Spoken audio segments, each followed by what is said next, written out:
주도적인 삶, 관계에 치이지 않는 심리 한 스푼 시작합니다.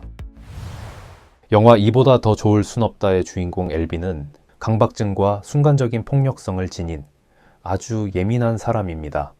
손을 씻고 또 씻고 식당에 가서도 원하는 자리가 아니면 그냥 돌아서 버립니다. 우리는 대개 이런 사람을 보면 왜 저래? 라거나 문제가 많네 라고 생각하죠. 우리는 이해되지 않는 행동에 집중합니다. 전통적인 심리학이나 정신의학에서도 증상에 집중해 왔습니다. 그런데 선택이론은 겉으로 보이는 행동, 증상이 아닌 그 내면의 욕구에 집중해야 한다라고 말합니다. 눈에 보이는 증상은 어떠한 욕구가 결핍된 결과라는 겁니다. 자, 그렇다면 그 욕구란 무엇일까요? 윌리엄 글래서 박사는 우리 인간에게 5가지 기본 욕구가 있다라고 말합니다. 바로 생존의 욕구, 사랑과 소속의 욕구, 힘과 성취의 욕구, 자유의 욕구, 즐거움의 욕구입니다. 이 욕구들은 우리 DNA 속에 깊이 새겨져 있습니다. 왜 우리는 배가 고플까요? 이 원초적인 질문의 답은 간단합니다. 공복이 길어지면 뇌는 생존의 욕구를 충족하도록 작동하는 겁니다. 유전적으로 DNA에 심겨진 인간의 작동 원리인 것이죠. 그렇다면 왜 우리는 사랑받고 싶어 할까요? 이 역시 본성적인 욕구인 겁니다. 인간의 본성인 기본 욕구에는 특징이 있습니다. 바로 욕구는 행동의 원천이라는 것입니다. 우리는 욕구가 있기 때문에 행동하는 겁니다. 공복이 오래되면 뇌에서 생존의 욕구를 충족시키려 충동 신호를 일으키고 먹을 것을 찾도록 행동하게 됩니다. 선택이론은 욕구를 행동의 시작점이라고 말합니다. 모든 인간은 욕구가 있는 한 계속해서 행동합니다. 행동하지 않는 순간은 아무런 욕구가 없는 바로 죽었을 때뿐이라고 말합니다. 이렇듯 살아있는 한 우리는 계속해서 5가지 기본 욕구를 충족하려 행동합니다. 자, 여기서 중요한 건 나만 그런 게 아니라 내 옆에 있는 모든 사람들도 그렇다는 사실입니다. 내 친구, 가족, 동료들 모두 각자의 욕구를 충족시키려 행동하는 존재들입니다. 우리는 이 사실을 쉽게 잊고 쉽게 지나칩니다. 또 하나 중요한 점이 있습니다. 욕구는 조화롭게 충족되어야 건강하다는 것입니다. 우리가 종종 듣는 매슬로우의 욕구 단계설에서는 욕구가 단계적으로 충족된다라고 하죠.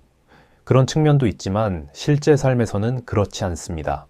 우리가 신체적으로 무기질, 근육량, 수분 등을 지속적으로 적정하게 유지해야 하듯이 심리적으로도 5가지 기본 욕구가 적정하게 충족되어야 건강합니다.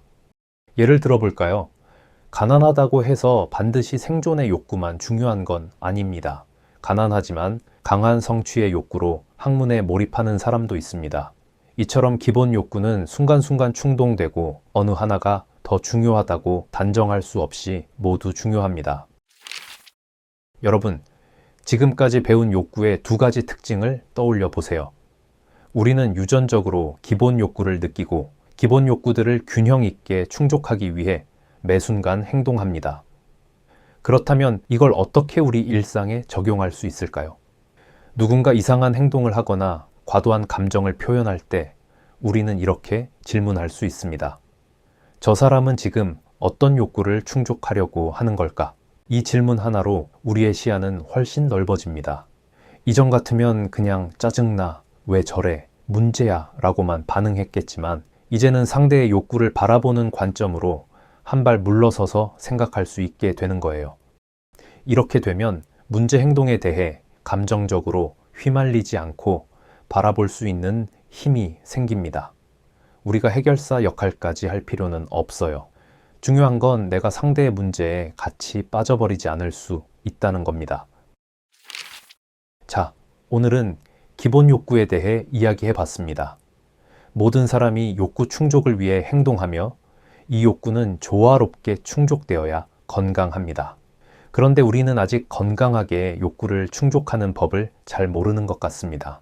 그러다 보니 자신의 욕구를 충족하려고 누군가에게 나쁜 영향을 주고 있는 것 같습니다. 서로가 서로에게 말이죠.